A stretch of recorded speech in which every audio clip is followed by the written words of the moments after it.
just literally anything that's up and open. But like Halloween stuff is boring, so I'm not gonna. Oh yeah, for sure. I mean, yeah, could have talked about like let's make this burger look black, or this bun right. make it stupid. It's spooky. We put sriracha on it. Yeah. However, have you seen these commercials on? I think Popeyes has it. Megan Thee Stallion, the hottie sauce. I see it, man. This like, new what the trend fuck is crazy. Where we could talk about. You know what? Let's save it. We'll talk about that real quick. I'm still eating my breakfast. I just got. Yeah. Gym. It's all good. Yeah, I just got back in the house. Dropping the kid off. I've been hitting that gym hard, bro. Well, when I say hard, not I'm trying to go harder. hard is relative, right? If hard is relative, exactly. You know what I'm saying? Any more than not going is hitting it hard, and you can adjust up to harder if that works for you. I'm mad because like I got part of my costume. That's kind of cool. But the jumpsuit is not gonna make it here on time. Like there's a costume contest at my job, and I was trying to pull it together. The costume contest is at 11, and I think the thing is gonna get here probably like 12 o'clock. Bro, don't you just have like a black hoodie? Just fucking I have like a pink polo, so I'm gonna rock that and just like be Squid Game for work. But when the thing comes in, I'll resubmit. But I was trying to knock damn out. Man. I got the Zoom backgrounds for the Squid Games that I'll rotate through. I'm prepared and ready. Wow, yeah, fucking crazy. Nah, man, that's that supply shortage is real, man. Like everything is affected. Like it's hard. No, it really is. It definitely is. Yeah. Whether it be costumes or chips for your cars, chips for your cars, food, anything, man. Good grief! It's a different day. Sean, I think we should just get right into it. Yeah. I would play the intro, but like I don't want it to mess up, so we're just gonna go right in, if you don't mind. But there is this show on Hulu. I don't know if you're aware of it. It's by David Chang. Hold on, let me pull it up. It's called The Next Thing You Eat. So I'm gonna pull it up right here on the screen. Just give me one sec. And this is literally just about hold on, put it on this side. That would help, huh? Okay, right here. On this side. So right here, The Next Thing You Eat by David Chang. And he literally it's almost like video form podcast, but not really, but it's like a documentary. And he's talking more about how the industry had been affected during COVID, what's been happening, why we're failing in the industry, and how we can like implement changes. And the first 3 episodes is more like he was talking about automation and how that's gonna be, I was gonna wipe out all the industry. But like at the same time, a lot of the folks that have invented said automation, they were comparing it to, remember back in the 80s or 90s when ATMs first came in. So they were like, oh man, there are gonna be no more tellers. It's just all ATMs. But in reality, there became more tellers, and it just allowed people to access the bank even, I guess, more efficiently on their end if they didn't want the teller's help. So they were comparing it to kind of like that. Like, even though automation will be here, and it has already, I think there will be more jobs available because you will still need human interaction to do said jobs of the robot, because you still have to supervise, even though it's a robotic kind of aspect of it. There still need to be a human component to check, make sure it's actually happening, blah blah blah, or not. I don't know. I have no idea. You would hope that implementing automation would mean that the jobs that people need to function around those automations are more specialized, and then we could have, like you were mentioning with the banks, more efficiencies, or like new products could be generated, or new businesses can kind of spring around, or processes can be sprung around because you're kind of moving that workload somewhere else. I mean, that's what I would hope for. That's what I would hope for. I mean, I still feel like we, especially when it comes to like the food industry, there's still going to need to be some human interaction at different points, you know. Oh, 100%. Yeah, like in the experience in the process. Like like if I were to build a restaurant right now, and if I can get the automation robot to just do fry station, meaning I will still load up this stuff, like I need like an order of fries, whatever the fuck it is, blah blah, etc. And then I just push a button, it will do everything for me that's fry related. So I don't need to physically be there, but it's still doing its thing, working its magic, and then it automatically comes to the window because that's what the end goal is, right? And then I'll finish it, bro. That's like 3 people labor right there. Like I don't have to worry about that. However, I will still need set labor on my end. Let's say on Expo or on the grill side or even on prep side, which I would highly or rather I would prefer that to be on the prep side. That way I can still keep on pushing out. I think it would just make my life easier, like straight up. Like I think it'd be more efficient on the line side if I can have that. But still, obviously, I will still need the people to do the work via prep or via quality control or even better hands, like help everywhere else, you know. But if I can limit, fry is so monotonous, man. It's just you're just watching this stuff. But if I can automate that, it'd be 100 times better for my use, I think. Works for McDonald's. Yeah, it works for McDonald's. I mean, they already have it, right, Sean? If you remember. Yeah, I mean, yeah, they have, you know, there's still human involvement in that process where like someone is still loading French fries into their loading French fries, you know, but you know, they have timers to make sure that their products or, you know, their fry products are made with consistency, you know, quality aside, you know, they're made with consistency.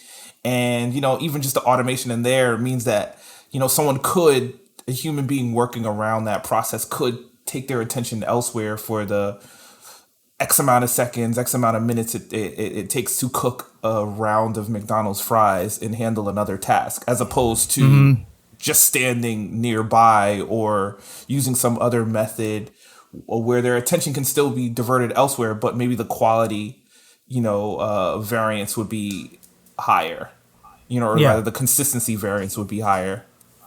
Yeah, no, that so, you know, there's certainly opportunities for, you know, this methodology. It'd be interesting to see how it scales up and down, you know,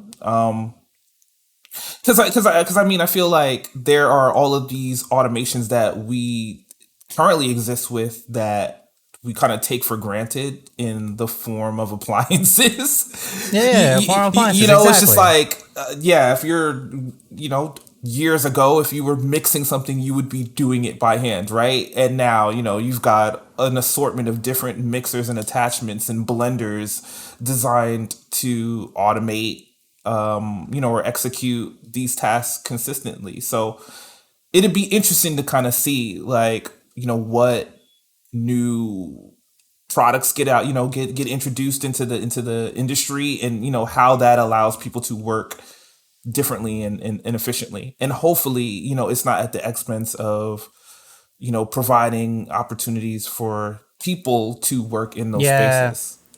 So that's what David Chang was mentioning. Like, he doesn't want the lower tier of the workers to go away, like our porters or dishwashers or prep guys, because then what would happen? Like, if that skill base is not there anymore because that automation is taking over, it'll be a real issue, because like now we can't take care of those people. So that's mostly his main concern. It's a really good, not a read or a podcast, but it's quite a few good episodes. It's like 6 episodes in right now. I finished episode 4, but right here, I just want to show you, Sean, this is one of the, I don't want to say automation, but this is one of kind of said technologies that have surpassed now. So this is from my other restaurant that I took a photo of. This is a pasta machine with timers. That's all it is. Yep. So it's set for 120 seconds. You put your pasta there, you fucking press that button. That automatically goes down. You don't have to watch it. It will cook for 2 minutes. Once it's done, it makes a little beeping sound. It goes up. And that's it. Right. it makes your life easier, right? Sure. So for automation like that, or if we can get that kind of in the same manner of all aspects of the restaurant, like let's say you're selling shit and it's automated somehow like that, or some kind of form of, let's say, if you're putting like I forget what the robot's name is, the arm robot that does the fry stuff. If they can also plate and it automatically goes into the window without you having to touch anything, I think that's more efficient too. You know? Of course. And again, just looking at that pasta boiler, it's a perfect example of consistency. You have 120 seconds from when you drop in your probably freeze dried or par cooked pasta into that boiler before it's ready to take on whatever the next phase of the presentation is. So Yeah. think about how consistent that's going to be for guests coming into your Exactly. restaurants, right? It's like, hopefully, as long as that machine is working and it's maintained, it's a point of failure that you should not have to, really be concerned with. Yeah. So, And I think that's what we're aiming for. It's like consistency. If I can automate consistency at like the highest level while you're being busy, while everything else is kind of going, I would prefer that over somebody that's messing up all the time. Like you have to, because like touch and feel to a person for a cook to teach takes years. It doesn't go, it doesn't, it doesn't acquire in a matter of weeks. But to have automation and for somebody, it's like, hey, you watch this for 120 seconds. Notice how it's cooked. Notice the texture. You're actually teaching that person the consistency that you want, but in automated form. That way they don't have to necessarily watch it. And then obviously after a while, they're like, hey chef, I know it cooked in like 2 minutes, but it still don't look right. There you go. We've taught you the skill that we have already, that we've honed for years, but it's being automated for you and you're noticing said procedure. So I think that's where this technology should be headed and can be a great asset to the newer, let's say, generation of restaurants. Because right now, it's like one in three restaurants are closed because of COVID. It's quite insane. Yeah, it's just tough out there. Oh my God, Salute it is to so those tough. who survived, and able to keep their businesses going, and are challenged with dealing with the new realities. Yeah, and then he also goes into like the food deliveries. Like it will be like it will be like its own thing eventually in like the next 10 years. Like instead of restaurants having to do deliveries, the actual delivery companies will be restaurants, and everything has to go through them instead. So that's like a really big possibility soon, but you'll never know. We will never know. But all we can do is kind of just wait on it and see where obviously it goes. But it's very interesting. It sounds interesting. I'm definitely going to check this out.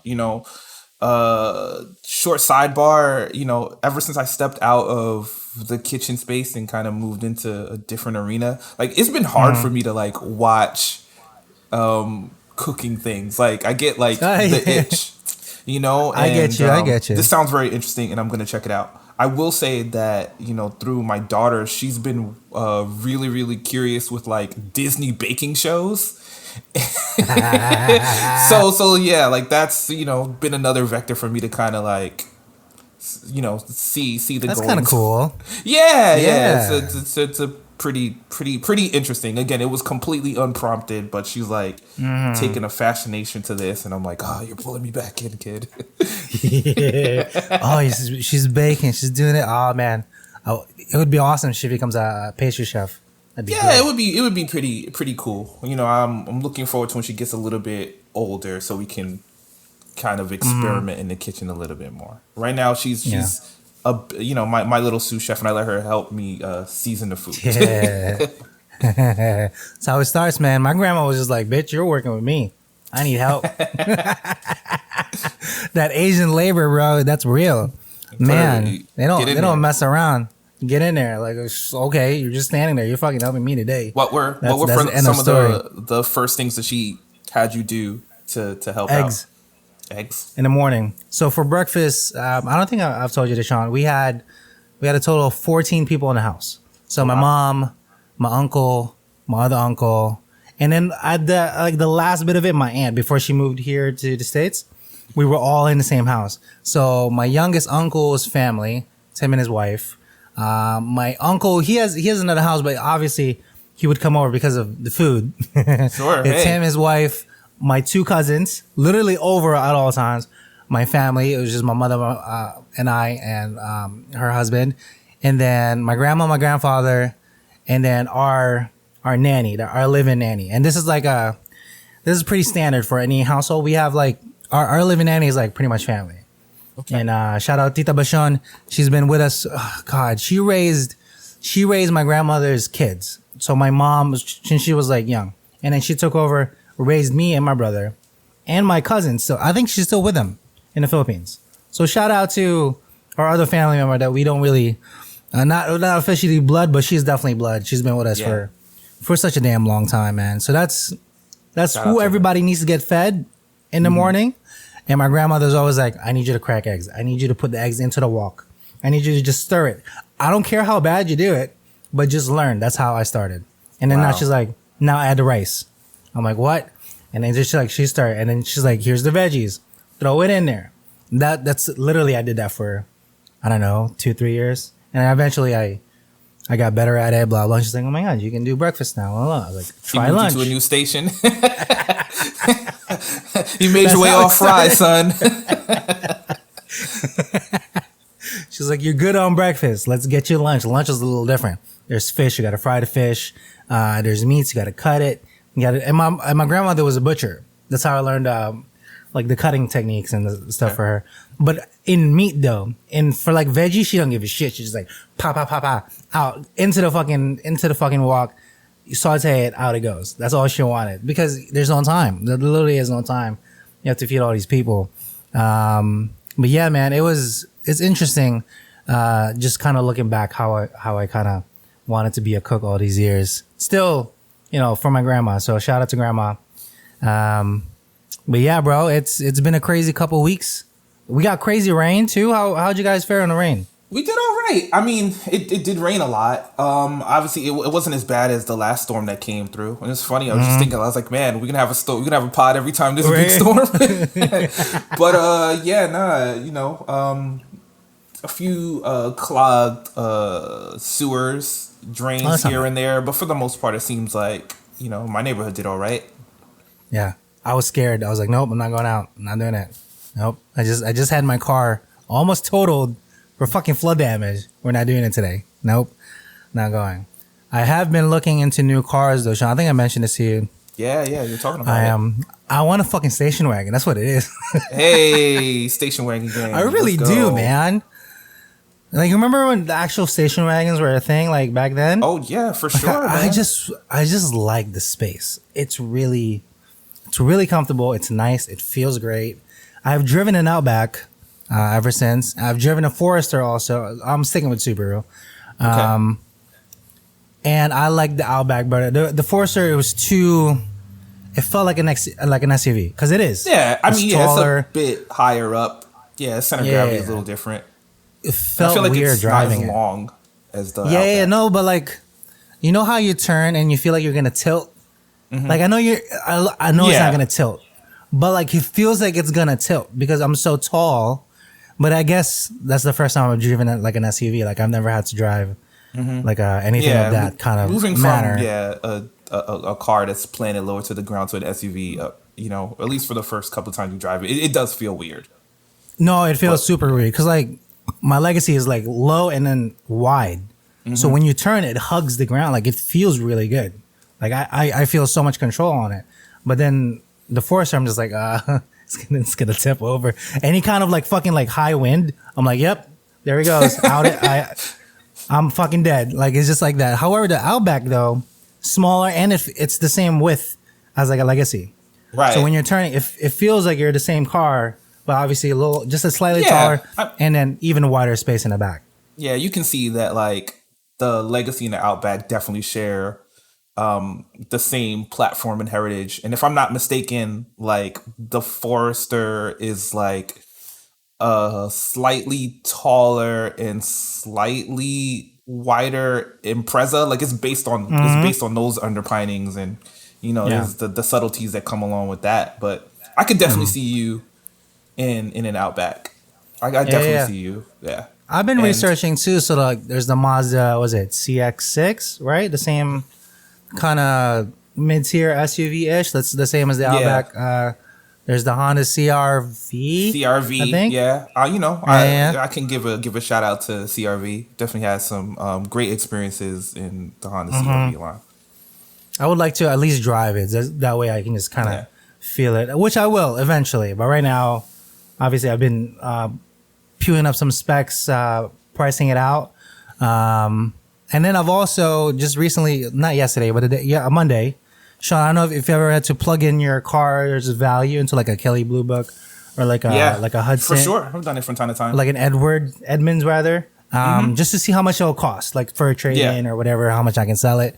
For right now, because I'm the single owner of this Legacy, it's in great condition. There's only like one scratch in the back, which I didn't do because we used to live we used to work in the fucking mall. People would just scratch you up no matter what. For sure, man. It cracks up to about just $7,500 if I were to sell it as is. It's an interesting time because, again, like the global shortage affects everything. So there is a premium on availability of new and used cars. And what that means is your trading is going to appraise for a little bit more than it would have under normal circumstances. But also you'll be shopping in a market where it's going to be a bit more competitive and prices are going to be a little bit harder to negotiate. And then depending on the model of car you're looking at, the dealers might be charging a significant premium over the sticker price. Yeah, that's what they were saying. They were mentioning, and even if I were to, because I obviously I don't want to do used or even a pre-owned because like it's gonna be the same price anyway. I'd rather just get a brand new, but the only bad thing about it is it's gonna take 12 to 14 weeks if I were to order something from the factory itself because of that's exactly it too. Chip shortage. Yeah, supply chain is long, so you will be waiting, and it's an interesting circumstance, and maybe you can enlighten me. So if in that case, would it be you would be trading in your car to get this thing that is going to come in 12 to 14 weeks. So once pen gets to paper and money is exchanged, you're without a vehicle until that new one shows up? Because I would assume you'd have to... they're not going to just let you go home with your existing car and be like, hey, man, it's cool. Should be fine in 14 weeks, right? Anything could happen. So, those are obviously things to consider. But, yeah, man, shout out to you. I mean, anyone who knows me knows that I am a big fan of station wagons. I think they are cool because they have the space and functionality of an SUV with generally the driving dynamics and fuel efficiency of a similarly sized car. And I think that most people would probably be better served by those than having SUVs. But, SUVs are all of they're all the rage. And, they really are. The perception is that SUVs are safer. So people buy SUVs, and because there are more SUVs, everyone buys SUVs. Unfortunately, but is it though? Like, I mean, you're spending not necessarily. $6,000, it's like it's crazy. Not necessarily. I mean, cars are inherently safer than they've ever been, but you do have to contend with, again, you're in a vehicle with a slightly higher center of gravity, and in an accident that plays a factor. A little less so than it would in something that's a little bit lower to the ground and, lower, and is going to provide a significantly more contact to the pavement and better driving dynamics. So I would say for sure, if I were looking to get a new car, I would definitely consider a station wagon. I don't know if my wife would be with it. No, I mean, like, but I if I were a single guy looking at a car, you know, I would definitely consider a station wagon. I think she'd get around. So I think V would be just fine if she would to actually experience we have an because SUV, so it's like we don't. No, I know you have an SUV, but like, which is fine. Yeah, I always thought that station wagons are cool and they are not in vogue. So I have the actual quote from Subaru here, Sean. After we kind of went over what I would like. So it's going to be the base model premium Outback. Starts at $29,000, right? Yeah. And I don't want any additions. Literally just the base model, except for literally the only thing, my only gripe after like driving several other rentals after my car has been in the shop for so long, the mirror, the rear view mirror. If it doesn't have that auto dimming feature, I don't fucking want it.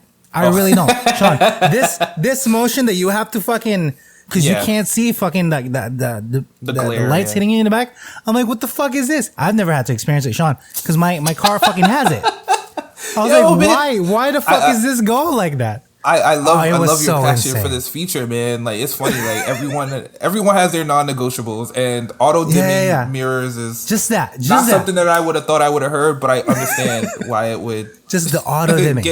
It's already hard enough to drive with glasses at night, Sean. You know what I mean? And so I've driven a Honda, I think Accord for a rental. Hated it. It was horrible. Hyundai Elantra. Okay. The most fucking annoying car ever. The way the front slants, you can't see on the right. And then obviously no auto dimming mirror. And then I also driven a Toyota Corolla 2019, I think. Okay. Amazing. Okay. But again, no auto dimming. Like, what the fuck is happening? I mean, it's also too. I mean, if you're generally when you drive in a rental, they're going to give you the base tier model. So it's, you know, and those are features that should be like upcharged for. So they're not going to be there. So that should be. But it's there, funny again. It is hilarious. Like that was the feature that would stick to, you know, you. That's all I want. Be a stickler. I don't care about anything else. I don't care for whatever the fuck. Harman Kardon speakers or whatever the fuck Bose speak. I don't give a shit. I don't give a fuck. If it's powered seats, I don't give a shit. I really don't. I just want to be able to see and not get glared at when I'm driving the car at night. Well, you gotta check your dealer packages and see if it's more cost effective to move up a tier, you know, in terms of like car package, or just get it factory installed. But that is, you know, what makes sense, right? And that is the auto dimming compass mirror is $245. So that's the only extra that I'm paying. Sure. Okay. That's it. Everything else is base model. Obviously taxes too. You have to you put that through. After all said and done, $32,645.92 is the total. Obviously after the trade-in, but I'm not gonna go through a Subaru trade-in. I'm gonna go with whoever can give me the better price. I think my average right now for my car is $7,500. Okay. So if I can get $7,500 after that, and then obviously I will finance it through Subaru, because they have a pretty damn good financing deal, 0% APR or some shit for like 72 months or some crap, which is amazing. I don't think my bank can even top that. But anyway, needless to say, I would be paying like $350 to like $400 a month for the car after, you know, all said and done. But I'm not there yet. Obviously, I'm still shopping around. I want to drive the Toyota RAV4. Is the other one that's competing with it, right? RAV4 is their midsize sedan, or midsize SUV rather. Yeah. But that is that's my look now. I'm kind of shopping around. I want the 4-wheel drive because I'm so used to it.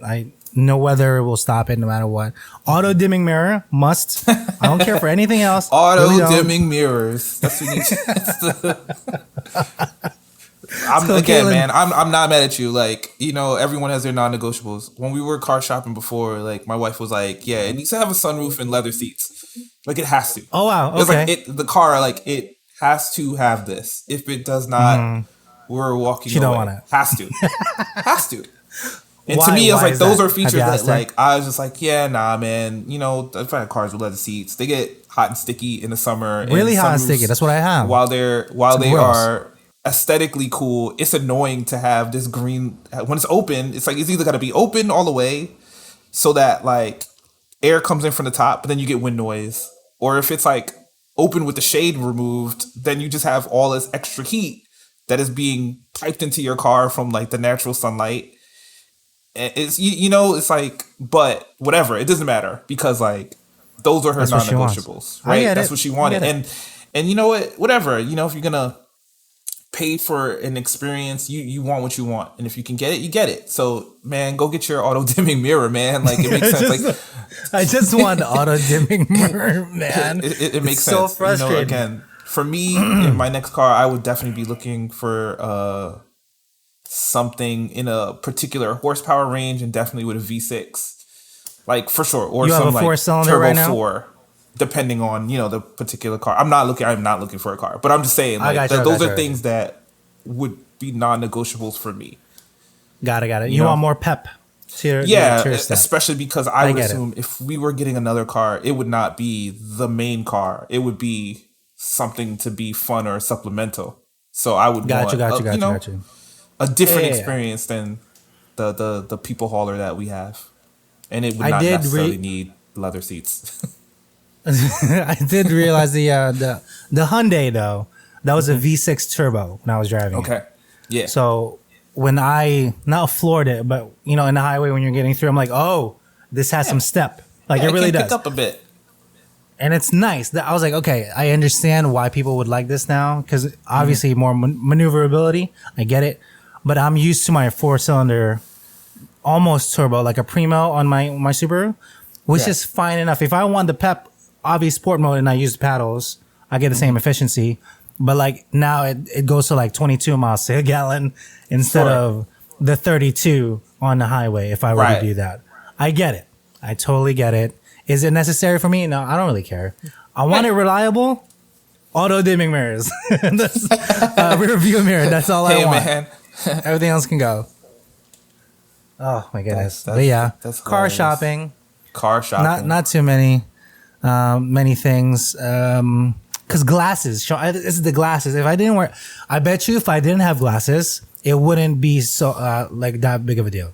I really don't think so. I mean, it's certainly that, but also you got to contend with the fact that there are more cars on the road with like high intensity HID lights and those LED lights, and when they hit your mirror, they're gonna glare significantly different than like the older incandescent bulbs would. And also, if you were in a car, right, as opposed to an SUV, the angle at which those lights are hitting your mirror is different. It's literally hitting you different. So that's going to affect why you might want auto dimming mirrors, or I guess as I won't say as a consolation, maybe like a slightly factory tinted window, back window. Yeah, I guess. But I think I have that too on my Legacy. Right. It's like slightly down. Not a thing about it. But and that's generally something that you do not get on like the base level of a car as an option. They usually don't tint that back window. But hey, I actually found out cars and upselling, man. It is amazing. It's real. Like, it's real, man. Yeah, I'm gonna do it. I just found out my Legacy was actually a Primo version. I did not know. Mm-hmm. I read the stuff on it. It's because there's base, there's limited, and there's premium, and then there's the XC models, right? I'm on the premium Legacy. I didn't know. I thought my mother just bought this as the base model. Now it explains the auto dimming mirror, like the fucking power seats. I have a roof. I thought this was all base. It's not. These are the things that Primo they can, bundle together and then upcharge a couple of thousand here or there, And for for some folks, they're gonna take advantage of it. It's worth to have that elevated experience, but you gotta work with what you need, and I think for the most part, people just need those auto dimming mirrors. I'm a simple man. I'm a simple man. I just want auto dimming mirrors. Hey man, you want to be able to see when you drive on the street. Hey, that makes sense. For real. It just makes sense. For real. And I don't know if you've driven an Outback, Sean. It feels great.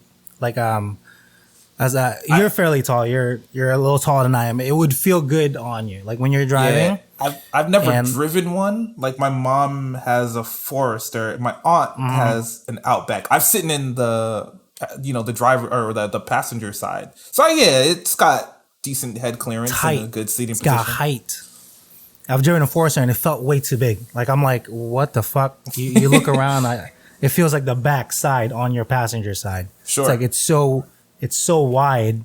It felt weird. Obviously, you get used to it. If you were to do it, you'd get used to it. Yeah.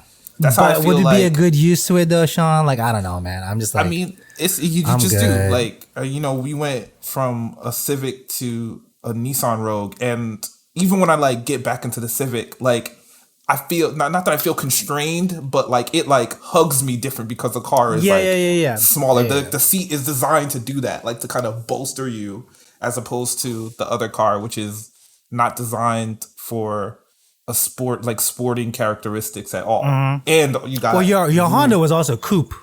It was a 2-door, right? So yeah, like, 2-door. Yeah. Ah man. Shout out to that coupe. That coupe driven you everywhere, coupe. Man. This is not you still have it deserves. I do. If I need to take it out, I need to take it out on Friday. I have to give it some miles on that car. I'm not buying another battery for that car, so I need to take it out and drive it and give it some love. Yeah, get it on the highway. Yeah. Open her up. Get Hopefully the engine going. Yeah, and then take it to the shop just to get a nice tune up. So it'll be there for the next couple of months.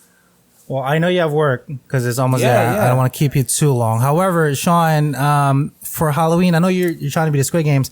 Can you guess what I'll be for Halloween? Working?